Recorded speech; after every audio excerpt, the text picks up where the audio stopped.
Welcome to another episode of Wagon Wheel podcast. I'm Jarrod Kimber. I'm your host. Oh, let me just move my broken microphone out of the way.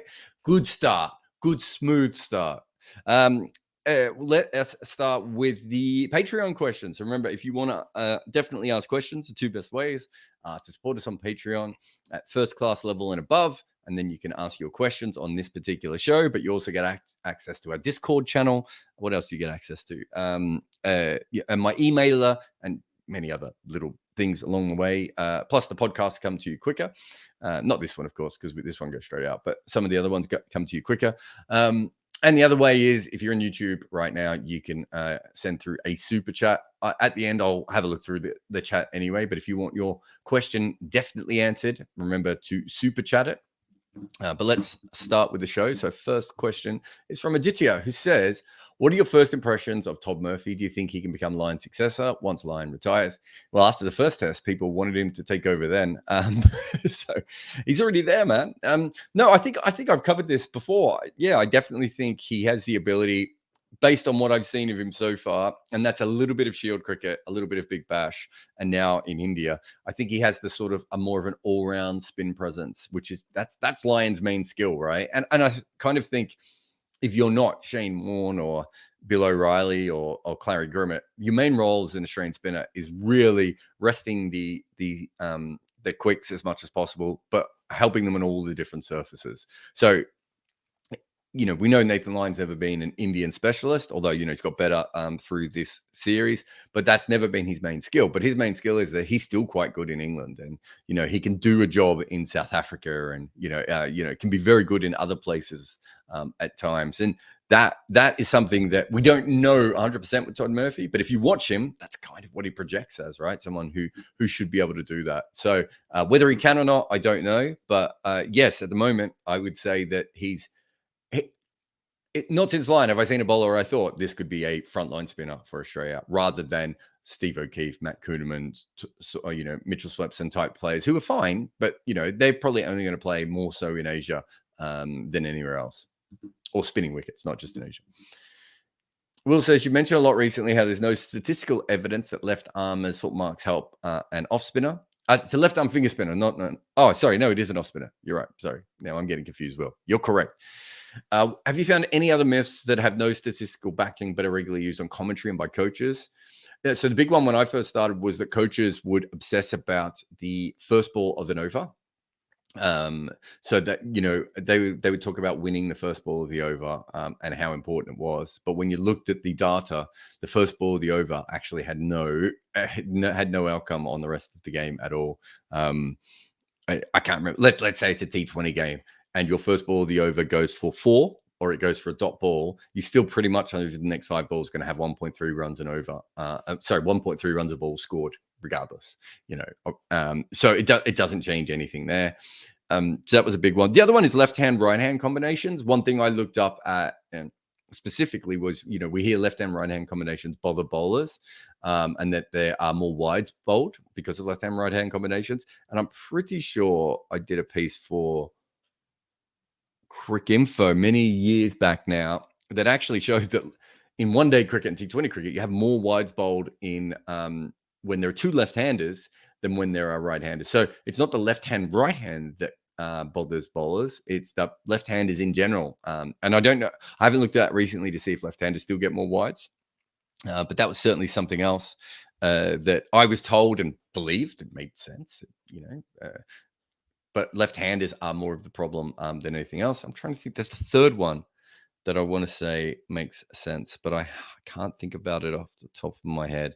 But mostly there is a sense of truth in the things that players say, and it makes sense. And they might have got it slightly wrong for a few different things. Oh, actually, the other thing that we do know is, and this isn't just with data, but also just talking to players, the whole thing of he didn't pick the slower ball. Well, if you're watching on YouTube now, I'll be able to show you, but a back of the hand slower ball looks very different than a front of the hand slower ball. And there are certainly times when players don't pick them, more often than not, it's because the ball is doing something so weird. So back of the hand slower ball goes up out of the hand, which means that your first thing is, oh my God, it's coming at my head. It's coming at my head.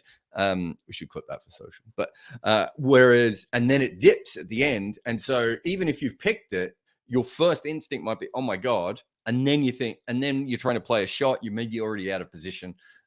And so I think that's the other thing that we talk about a lot. The other one is the conversation again about slow balls and what pace they should be. Your slow ball, and I'm saying this if you're a club cricketer or if you're a professional, your slow ball pace is very unimportant. There are certain situations where you want to change it up. There are certain wickets where you want to put more revs on the ball because you want to get it stuck in the surface more. If you've got a back of the hand slow ball, there are certainly ones where you want to maybe put, again, you want to get more bounce or whatever that may be. But essentially, when it comes to slow balls, the pace doesn't matter. What matters is what the ball is doing or whether it can be picked. Those are the only two things you should focus on. So if you have a slow ball and it's very easy to be picked and it doesn't do anything special as it travels down to the batter, as in it doesn't curve, it doesn't spin, it doesn't dip, it doesn't bounce, any of those things, then it doesn't matter if it's 5 kilometers slower or 40 kilometers slower, it's going to get whacked, right? It's not going to be a very good slow ball. Having said that, if it can't be picked, then that 5K drop is really, really important. And I think those are the things off the top of my head, Will. It's a really good question, actually. Those are the ones off the top of my head that make a lot of sense. Sorry, that don't make a lot of sense. I should say those are the ones that come to mind when you say things that when we say things. Oh, the other one's probably hard length, but I'll leave that for another day. And not hard length, heavy ball. Heavy ball is a really interesting one. Bloody Bugger says, in the past, we've had many batters who could bowl part-time spin. Do you know any examples in the history of specialist fast bowlers who could bowl part-time spin? The closest I know is Sobers, but his primary skill wasn't fast bowling. He was a frontline opening bowler. I'm not sure. His primary skill, he was just because he was better at batting. But yes, so what you're talking about is mixture bowlers. I'm not sure if it's not a name that we use a lot in cricket, but if you go through the database, that's kind of what we call it.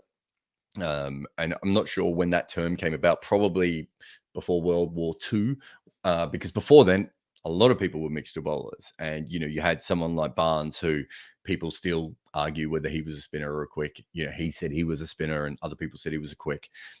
He certainly put a lot of revolutions on the ball. We know from reading Fred Spofforth's book. I say I've read Fred Spofforth's book. It's very few other people in the history of mankind have probably read Fred Spofforth's book. But it's really interesting, by the way. He talks about baseball and cricket. Anyway. Yeah, so we know that in those days there was a lot of mixture bowlers, and there are, even if you look at Cricinfo now, there are a lot of bowlers who are said to be seamers, but when you read the match reports, they talk about their spin, and I'm talking about up until 1920s. Really, it's really from after mid 1920s that you become a spinner or a seam bowler, and so that's the big change. So if you're looking at people who are both. Let me try. This won't be an exhaustive list because there's a lot, but Sobers played at the same time that Carson Ghavri played in India. So there's two. You have Tony Gregg was another one. Ian Botham took a 5-wicket haul bowling off spin. I wouldn't say he was a real mixture bowler, but he could bowl that. Obviously, Colin Miller is probably the most famous modern day example. You get them in first class cricket at times. I want to say Wag. Graham Wagg, I think his name was, who played for a very good bowler for Glamorgan, would bowl seam and then would bowl spin. One of the famous ones, and it's funny, we're going to talk about slow balls again, because of course we are, because it's me. But the man who invented the off-cutting slow ball, so bowlers had always used the off-cutter, to vary their pace, but they bowled it in a slightly different way. But Franklin Stevenson, the West Indian, he was playing as a professional in England. And as many professionals bowlers found out when they were playing, in England, that they were asked to bowl an obscene amount of overs. And so he would turn to, pardon the pun, off spin. And when he would turn to off spin, he started to realize that he could probably bowl the basic technique of off spin, but at full pace. And that's where the slow ball comes from. The off-cutting slow ball comes from. So he was another one who could do it. Trying to think. Obviously, there's a few all-rounders who have done it over the years. Australia had two back-to-back. They had Mark Waugh and Andrew Simons, who both bowled off spin and and pace. As you said, those are not specialists in for their bowling, but they were certainly two that did it. There are stories of bowlers doing it on occasions for different reasons, injuries, everything else. I'm trying to think if there's any other. It's a really, really interesting list of when you look at the mixture bowlers, and also what we don't know is what percentage any of these people bowled when it comes to what discipline that they used. So we're a little bit confused in that, but I just wanted to see if I see if Cricinfo still has mixture bowlers here. Oh, they do, mixture and unknown. So we said Sobers. I think Garvery's down as a spinner. Oh, Bill Johnston was another one. It's got Maurice Tate here. I see he was one that didn't come to mind. Monty Noble is one of those early ones where it's a bit either way. Colin Miller's obviously quite high up here. Frank Worrell bowled spin sometimes as well. They've got Mark Waugh on the list. Reggie Swartz, one of the South African leg spinners, is another one who could sometimes bowl seam up. So you can see that there's a few of them out there. But what you're asking is how many of those are frontline seamers? There probably aren't as many front. Oh, John Reed's another good one from New Zealand. So Colin Miller is probably one of the weirder ones that I suppose for a very long time in his career was a frontline seam bowler and then came to spin later on. And I would say Tony Gregg's another one.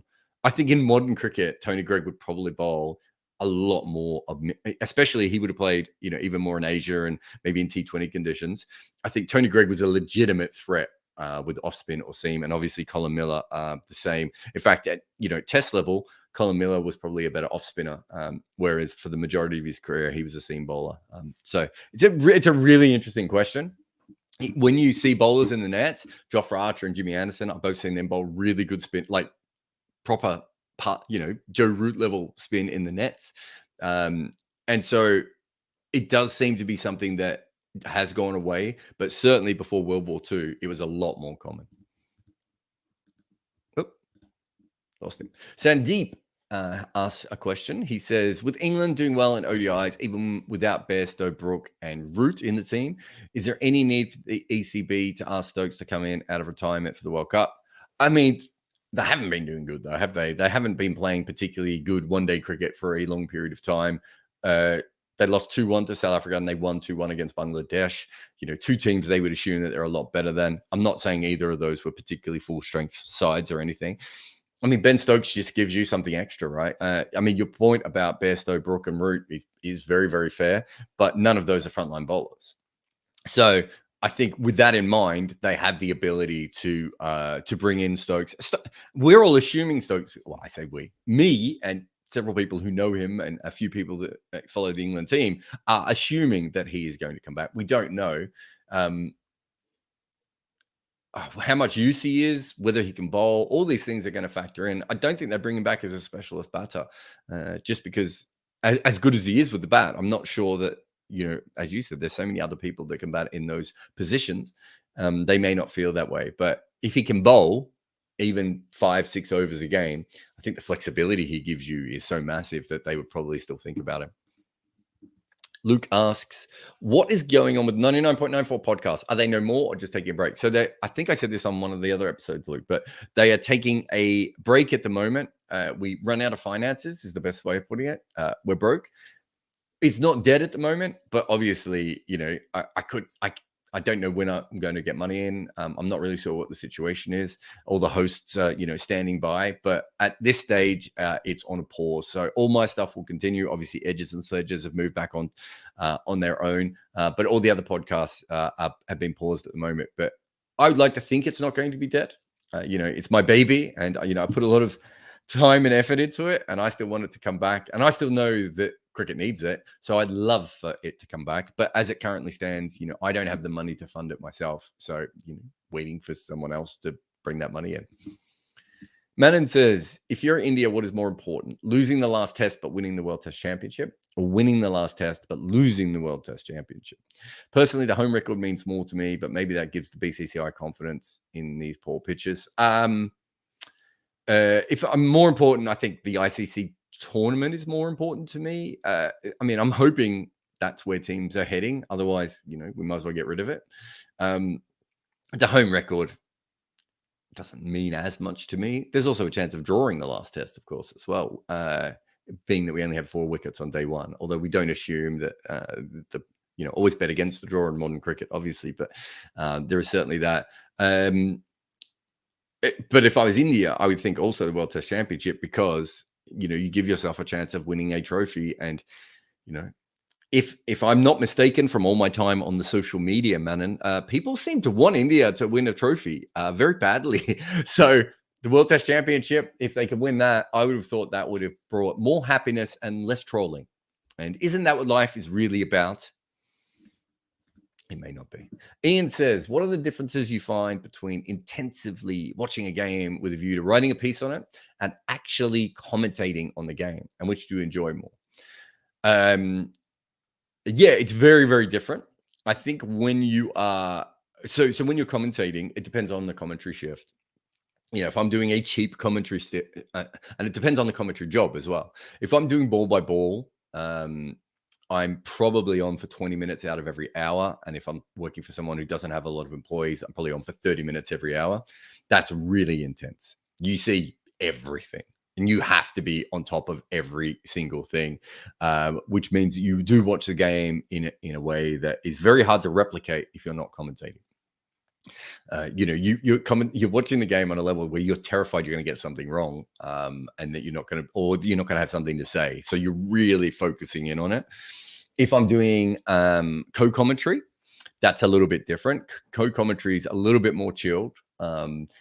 That's when you have the ability to sort of think and stretch your brain a little bit more. You're not worried about having to fill every single silence or anything of in that particular way. You're probably thinking more answering questions, maybe looking some stuff up, whatever that may be.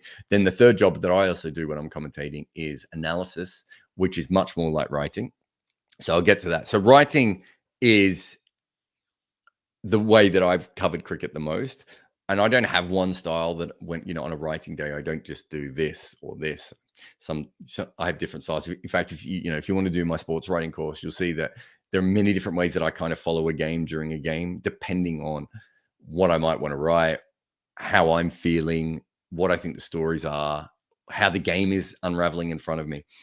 But it's very different writing because I can get up and I can move around. I can have a lot of micro conversations. So I think some of my best pieces probably come from, I've got this idea. Now I need to know what, because you'll have like former players around. You'll have old-timey journalists around. You'll have hardcore beat writers. You'll have other writers like you around, in my case, some more writers like me around. You can bounce ideas off different people. That's really different than commentary. But also in commentary, you have that 20 minutes of hardcore watching, but you need a release from that. And sometimes it can almost be hard to focus on watching the cricket for the next 40 minutes because, it's almost like it's all in your brain.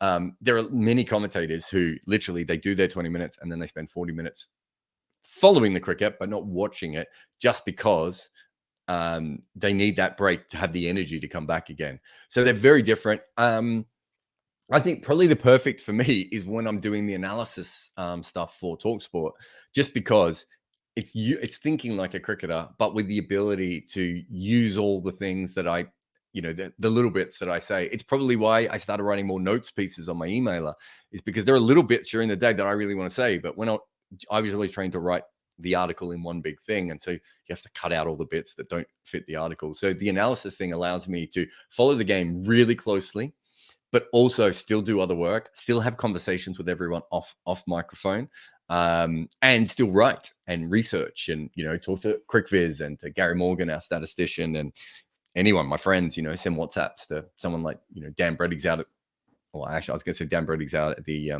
India, Australia, but,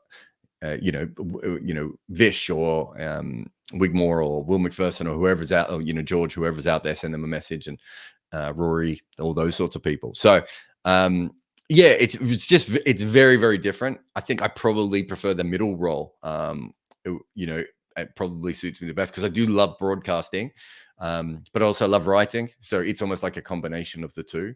But my paths are really different. Most people only ever get to choose one, and then they do it, and then they know what that is.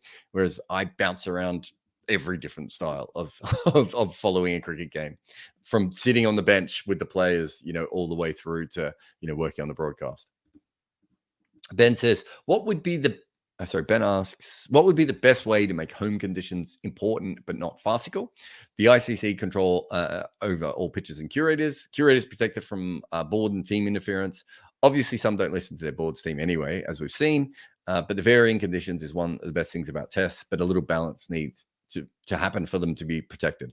So I think I've always said the best system is that we actually know more or less what cricket pitches do over a long period of time. If a test match has had lots of, if a ground has had lots of test matches or T20s or one days, whatever you're looking at in your specific thing here, we have the data, we have the Hawkeye data to be able to map it very clearly and say this.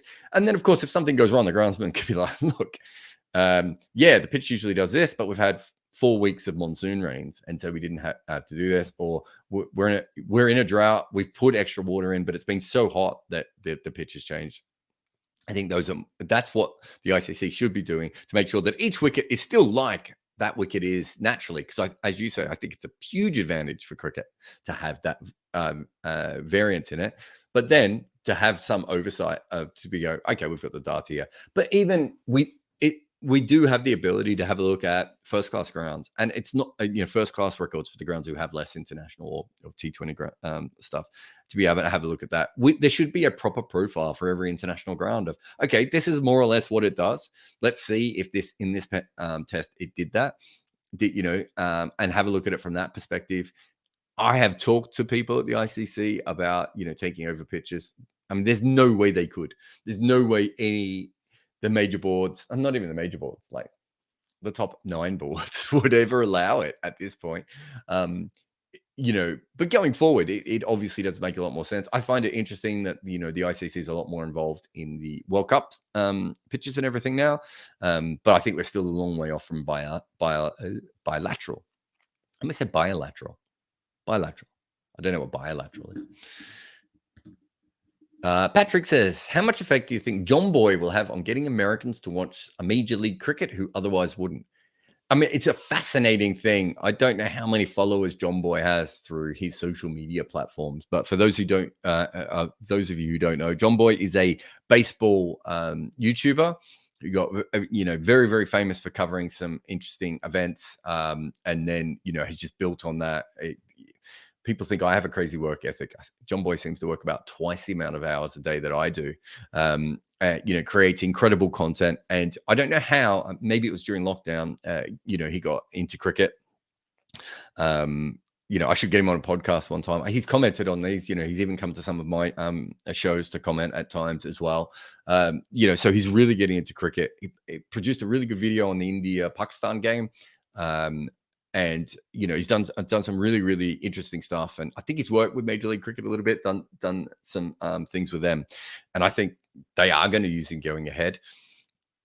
I don't know how much cut through his stuff has, but I would say this: that I think in general, I've never had more people who support my work that are Americans from non-traditional cricket backgrounds. So, dinky die Americans. So, there's always been guys like Peter Della Penna. I met some great guys when I was in Minnesota and New York a couple of years ago that were certainly, hardcore cricket fans without any background in the sport.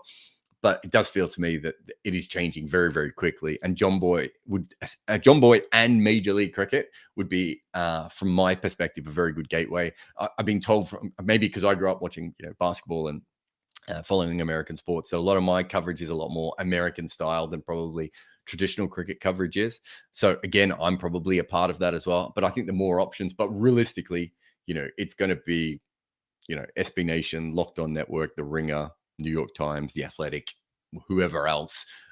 It little by little, those sorts of things are going to have to happen. I think John Boy's a really important part of it, but obviously, he's aiming at one particular market. You kind of want the whole thing to come from it. But it's great that we have that. It's not existed before. People like Wright Thompson and Pablo Torre, following cricket is really, really cool. I think we'll see. Sam Facini is another one, the basketball writer. There are people coming to cricket slowly, and it's not just in America either. You're seeing it more and more from people who are non-traditional people coming to cricket from other countries than we've ever seen before. And that's just the internet and you being able to find your niche weird shit, which is me. Ben asks, why is the fact that England have a married couple playing together in the same team barely talked about? The silence is quite noticeable, I think. Is it market demographics? It seems if Stokes and Root or Hardik and I fell in love and got married, then played together, it'd dominate headlines. Also love the idea of bowling a ball that it's edged straight to your wife at second slip. Well, they're not the first, I think, is probably the other thing. So Dane and Marizan were the first sort of public couple that I'm aware of. I think there had been relationships, but that even then, they had definitely been relationships with their teams, but maybe not as public at a time when women's cricket was as famous. Also, marriage is different than girlfriends, all those sorts of things. But it's way more common. I mean, you talk about Stokes and Root. Think about the percentage of male athletes that are out as gay compared to the amount of women athletes who are out and gay. It's a completely different landscape and always has been. And, male athletes who are homosexual is such a tiny minority that if the chances are that you even have two in the one team that would then be attracted to each other and then stick around long enough to get married is so slim that it would be a huge story. I think Siva Brunt and the Siva Brunts. I almost said the Siva Brunt and Siva Brunt, and that just tells you how silly, how much this has affected my brain as a cricket writer. I was trying to remember a name change midway through the career where two players have changed to the same name. It'd be like Magic Johnson changing his name to Kareem to Magic Abdul-Jabbar. That would have been awesome, by the way. But that one's I was too young for that anyway. But so yeah, I think it's big. I think women's cricket is still only growing itself, so I don't think it's the biggest thing ever. But I think if you look in women's sport in around the world, we've seen it with tennis players before. We've seen is it Sue Bird and Megan? I don't know what the footballer's name is. But yeah, there's a basketballer and a footballer that are married in American sport. But I want to get to your last point because I was waiting for them to make it public because obviously we'd known for a while, and there's lots of relationships within the women's game. It's as I said, a very common thing. But we'd known about that one for a while, and I was waiting for it to make it public to write a big article. And by the time it happened, I think kind of lost the steam of it. But we've had a lot of relationships in women's sport before, as I said. This is a really interesting one. You're talking about the idea of bowling a ball that is edged straight to your wife at second slip. That's cool. But I think it takes it to another level where you have a relationship where in Marizan Cup and Dane van Niekerk for a long time, where the most important player in your team is your star bowler who also bats a little bit in Marizan, and then your captain is the other most important player. And the captain then makes decisions for that star player based on when she's going to bowl, where she goes in the batting order, what her fields are and everything else. But she's the star player. It's such a weird dynamic because most sports don't have the captaincy dynamic. So even if you have a couple, it's, kind of a little bit more, whatever. I've always said that particular one is really, really fascinating to me. But yeah, I think there's quite a few. I don't know now. Now that it's more common, it's probably I wouldn't even be able to track how many couples there are across it. That's the other thing, we've never, as far as I'm aware, we've never had a long-term couple when it comes to men's cricket. I'm sure, more than one gay cricketer have slept with each other. I'm just guessing, but no names. I don't actually know, but I'm just saying it would make sense. But I've certainly never heard of a relationship or anything like that before. So, it was quite a step up from nothing to that, whereas women's sport was quite a small step up. But yeah, one thing I do want to do one day, I'll try and get Marizan and Dane on a podcast and try and get them fighting about the worst bowling change that Dane ever made, or the worst fielding position, or when Marazan was pushed down the order and was angry because that would be awesome. Manon asks, how similar are Dinesh Karthik and JJ Redick? Their introduction to the media. They both seem like a similar breath of fresh air, which was very needed in both sports. I think their introduction to the media is actually really different. So Dinesh Karthik, gets picked up by Sky, sort of starts at the top, if you will, dropped into a series, basically brought there because they wanted, a different kind of Indian voice. And, one way or another, they obviously thought Dinesh was, going to be good for them from that perspective. Whereas JJ Redick, a very well-known player, played for a huge college, didn't he have some ridiculous record of having, the most seasons in a row playing in the playoffs for the most different amount of teams or something stupid like that. So kind of everyone in the NBA knew JJ Redick. And so in some ways, Dinesh Karthik and JJ Redick are similar levels of players that I think most casual fans know their name, even if they maybe couldn't tell you that much more about them. But JJ Redick came to it through podcasting. He became a very, very good broadcaster. He has a very good podcasting partner as well. And I would assume there's a lot of work that goes in. Also, JJ Redick does a phenomenal amount of work. I think there's some big differences between them. I think at the moment, certainly Dinesh is not on that level as a broadcaster. I think he shows a lot of talent there. They both like to go to explaining really what modern players do. But I think the difference is that I think JJ Redick, and I could be wrong, but he feels like someone who's always going to try and work out what is going on the court and how it works. Whereas a lot of players, obviously, they do that when they first retire, and then they end up just being the old heads. And well, in my day, we didn't need to reverse sweep. Well, in your day, you scored at 4 runs and over in the middle overs, and you threw a party. So it's a little different. And I think, and so we don't know where Dinesh Karthik's going to go, whereas I think we have a very good idea with JJ Redick. The other thing with JJ Redick specifically is that he's really willing to talk to seniors and broadcast legends and everything, and have a go at them and say that they're being wrong. Dinesh Karthik is very, very I don't even know what the word, but very respectful of players who came before him and other broadcasters and everything else. So they're different kinds of personalities. But I think, I've been saying this for a long time. It's why I wanted someone like Dirk Nannis involved in broadcasting. It's why I tried to get him involved with the ABC. Simon Kadich was another guy I tried to get on the ABC. Ricky Ponting was another guy, because I figured those were people that would continue to do the work afterwards and that thought about cricket in a slightly different way. And I think we've seen with Ricky Ponting, I was probably right there. I don't know if we've seen that much with Simon Kadich. I think he's done a little bit of commentary, but Dirk Nannis is certainly someone who does a lot of research and tries to come up. And because he comes from a different background, he thinks about things differently. Those are the sorts of people when I'm, involved in commentary and putting together commentary teams, which, I've done a couple of times now. So what I'm really trying to find is, outside the basic broadcast skills, is, that ability to continue to do the work. And we just don't know if Dinesh is going to continue to be that person at the moment. I certainly thought that at times he was fetishized for, wearing nice shirts and, being young and being a player. And because he went into a group of guys who weren't like that. I just want to see him continue to work on the art form. The biggest problem with cricket commentary is that most cricket commentators don't work on the art form.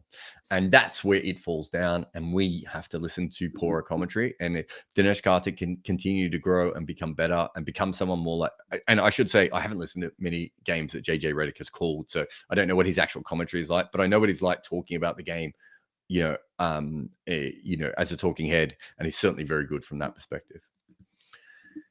James asks, if the purpose of DRS is to get as many decisions right as possible without excessive time wasting and not to determine who is better at gambling on reviews, why shouldn't players be allowed to receive advice from off-field personnel before deciding whether or not to review? I think the idea, it's a fair question. I'm trying to think of, I think the reason always was that you had the 15 seconds and that, that it was an on-field decision made by everyone there, rather than, bringing in people watching it on delay and everything else. And that would cause so many problems. TV, if the TV camera went down, people would, I think it would bring extra problems from what you're saying. But but I think it was, I think, and I'm not 100% sure about this, that the idea was to keep the drama on the field. So it's more of a TV gimmick. I mean, what you're saying makes some sense. But I believe the idea was just to, make it more about Willie or Woti on the field, the people involved, rather than the people off the field.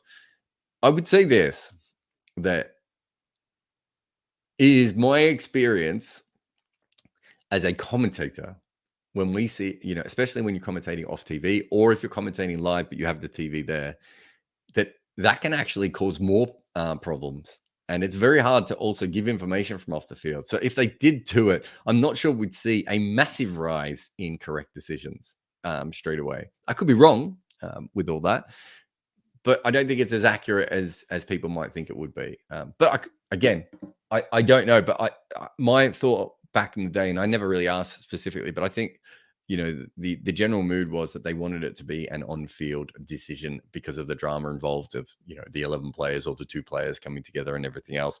If it's just 2 guys looking to the balcony and a bunch of people watching the TV, perhaps that disappears. As an analyst, I'd probably prefer to be able to do it that way. But you can take the emotion out of it a little bit. But it's a really good question.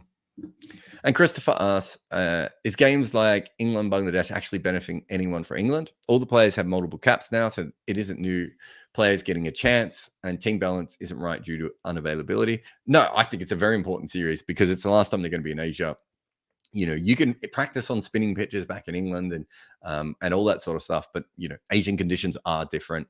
Touring Asia is different. The speed of the pitches, what the ball does, all that sort of stuff. Even if it's just 5 or 6 players, it doesn't really matter about their position because it's more about the conditions, the heat and everything else. And if you are England and you want to see some of these players in new positions, perhaps because you might want to try them in the World Cup, again, it makes a lot of sense. And obviously from a Bangladesh point of view, they are quite happy to be playing in this one because, they get the ability to go up against a very, a very strong opposition, even if it's not quite full strength. They can try some things. And well done to Bangladesh on that T20 today. On what we thought was not going to be a very nice wicket that turned out to be a belter. Well, a belter for Bangladesh anyway. All right, that's the end of the Patreon questions. We'll have a quick ad break here, and I'll just have a look at the comments and see what is there and pick and choose. And I'll be back in a moment on Wagon Wheel. I'm Jarrod Kimber. I always will be. There is something wrong in the cricket world, and while it may not be a conspiracy, there does seem to be a movement towards leaving more grass on the wicket, and thusly, the global batting average has dropped. If a similar thing has happened to you in your personal life, try Manscaped. Their Lawnmower 4.0 will help you trim any unwanted pubic grass. And once your downstairs track is taken care of, you can also use Manscaped's liquid formulations. So before heading outside, use the Crop Preserver ball deodorant to stay cool in the heat. And if you've been playing too many games recently and you need some help with your strip, why don't you go and get their Crop Reviver? I think I may possibly have taken all of this analogy too far. But the point is, Manscaped sells items that allow you to shave your pubic itch pitch. Use the code REDINKER, all one word, which is the name of my podcast, and you can get a 20% discount and free worldwide shipping while you curate your special strip like a team of sweaty men hoping it doesn't rain.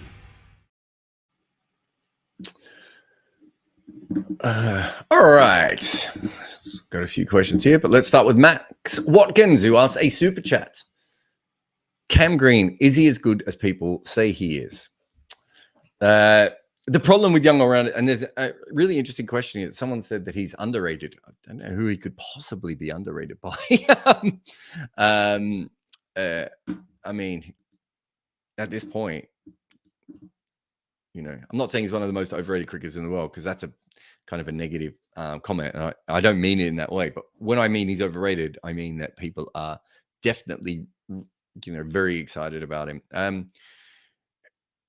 I think his bowling has come on. When I first saw him, I was a bit like, he bowls like someone who hasn't bowled a lot. And at his height, honestly, all he needs to do is hit a length. It's whatever his natural length is on a pitch. He doesn't have to worry about changing as much as other bowlers do. He doesn't even have to worry about sideways movement as much. He could just be a length bowler and be that would make him a success. If he can add anything else to his game, and clearly he does have more skill to his bowling than that, or I think he does anyway. He could certainly do something from that perspective. But Max, he is a very good bowler who I think might take a few years to develop. His batting is obviously his strongest suit, but I think he bats like a very tall person would have before DRS, in that he gets his front leg in the way a lot. And I think we saw with someone like Shane Watson, who's also obviously a taller batter, that doesn't work anymore. And you just get LBWs quite a lot. And when he tried to fix that, he started to get bowled. That's okay, because Australia kind of only need him to average 35 with the bat. If he can bowl, if he can be a genuine fifth bowler for them, gives him so much flexibility, he should be able to average over 35. This is a weirder era, so it's a tougher era. So maybe it might be 33, 32 at the moment, but if he can do that for 5 years and then work out how to make more runs in the long term, he can then move his average up into the mid to low 30s, maybe even low 40s over a long period of time. And if he's still being able to bowl, then that's a huge advantage, I think, from that perspective. So yeah, I think the thing with all-rounders is, Max, that they're all overhyped, because especially seam bowling all-rounders, because there are so few of them. It's so hard to be a top-level, top-six batter and also have any genuine seam bowling skills. So I'm not talking about Mark Waugh and Andrew Simons and Chris Harris. I'm talking about legitimate top seam bowling skills. It's really rare to have someone like Callis or Sobers. Even if you look at all those great all-rounders of the 80s, Imran Khan was a bowler. Kapil Dev was a bowler. Even Ian Botham's probably a bowler. And they all then had batting skill on the back end of that, right? In some ways, some of them were obviously a lot better, and some of them got a lot better in their careers at different times. But that's why Cameron Green is talked about so much, because he is what he gives the Australian team is such incredible flexibility. And also, there's a difference between being a good bowler. It's a bit like when Ben Stokes first came through. England suddenly had the ability to go, well, we've got a 90-mile-an-hour bowler who only needs to bowl 20 overs a game. We don't even need to worry about over bowling him, although they've tried at times. That's such a huge advantage. It's not like imagine Ben Stokes had the same skills as Chris Wokes or Ollie Robinson or one of those kinds of bowlers. He wouldn't be as much use. And I think it's a bit the same with Cameron Green. I know they have Josh Hazlewood, but having two guys who are releasing from that height allows them to probably pick, if Jai Richardson could ever fix his hamstring, you don't have to worry about that sort of stuff. If there's another, very fast bowler who's shorter, or they had someone like Chad Sayers coming through. Again, they have the ability to use Cameron Green to bowl short at times and fast at times. It's a really huge advantage. There's a big video coming up at the end of this India-Australia Test match about Ravi Jadeja, where I've tried to explain just the impact that all-rounders can have, and that's why everyone's talking about him so much. Swami Nathan says, will Dilshan fit the Mike Hussey category of Bradman for a few years? I've never heard that one before. Baby Bradman, perhaps. My memory of Tilakarantini Dilshan is he never had a period in Test cricket. So I don't know if you mean Test cricket or another format where he was that dominant. Let me just have a quick look. Yeah, he never had back-to-back years where he averaged over 50. So I'm not particularly sure when you're coming from that, but it does, just on a brief look of his record.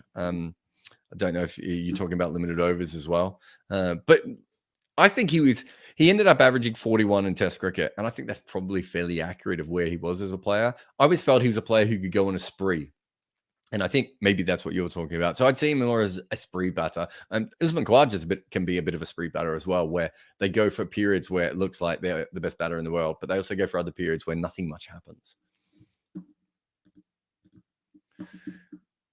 Yuvashant says, or asks, heard your latest podcast on peak batting age. Do you think Kusal Mendis, who's 28, is about to reach his peak years?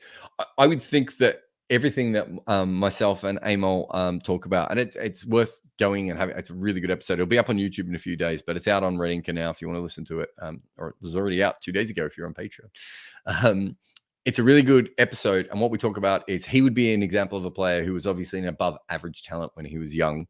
So he fits that sort of curve that you would expect him to be a very good around the ages of 28 to 32. I think most players who are around that star level of batter, you would expect them, and it might sound weird because, you know, we've seen him struggle for many years, but on talent and what he did as a young age, he's that sort of star level player. You would expect them to be better around the age of 28 to 32.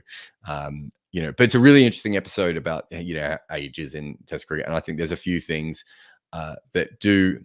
What's the best way of putting it? There are a few trends there that probably go slightly against the way that people think about age in cricket, especially when it comes to spin and pace. Rohit says, with Test cricket dying out in non-three big nations, is it viable to open up domestic cricket in the smaller countries to investment by India, Australia, and India, England, Australia, like the SA20? How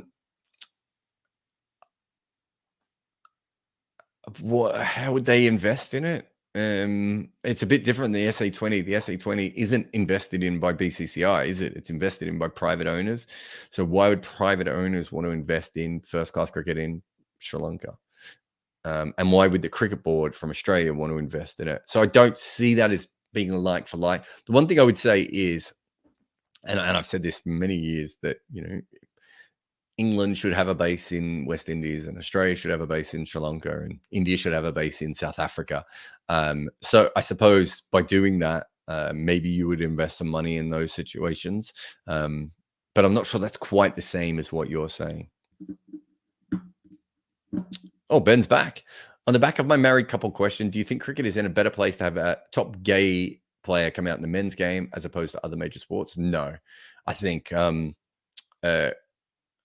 I think cricket is an incredibly conservative game. There are many cricket nations. When Steve Davis came out, I think I worked it out that almost 50%, no, was it 40% of cricket where it was played had some sort of law where homosexuality was a crime. I think that's right. Maybe it was lower than that. Maybe it's 30%. And it depends on how you work in the West Indies islands. And I think Sri Lanka might have been changing if they had a law at the time. I think it was Sri Lanka. So it's no is the answer. I don't think people actually understand how conservative cricket is when you work in it. It's you know, Manny from Test Match Sofa used to have the joke that the players' union in English cricket was the only union in the world that was far more right wing than the people who hired them. It is a really right wing sport. I mean, I don't think cricket would have a huge problem with it these days. But I think there are probably other sports that are in a better place. I would have thought like a sport like tennis would probably be in a better place to handle it, just because they've had so many out women over the years, and, you know, men's and women's is always more interconnected in tennis because of the majors. What else? What's another sport? I mean, you know, NBA basketball is obviously very progressive as well. I wonder how it would go there. That probably, I don't know, Winter Olympics, you know, ice skating and things like that. You know, there are some sports that are just probably have, I would think anyway, without knowing the true facts, but would probably have a lot more gay athletes naturally. You know, out athletes at least. So I wouldn't have thought the cricket is at the top of my list. But I'm not a gay person, so, you know, there might be gay people in cricket who disagree with me. But Nikon says, can you think of some NBA-style trades between international teams that would make both sides better? If you were India, would you consider trading Akshar Patel? And then what would you want back? Akshar Patel for Babar Azam? You'd probably have to throw in someone else, wouldn't you? Giant Yadav? Kuldeep Yadav? Maybe. But then Pakistan wouldn't give up Babar, would they? So that probably doesn't work. Yeah, because what you need, so England probably want one more adult batter, don't they? Oh no, England will want a top order player, but who in the world has enough top order players to trade with England? Because you almost need a surplus on both sides, don't you?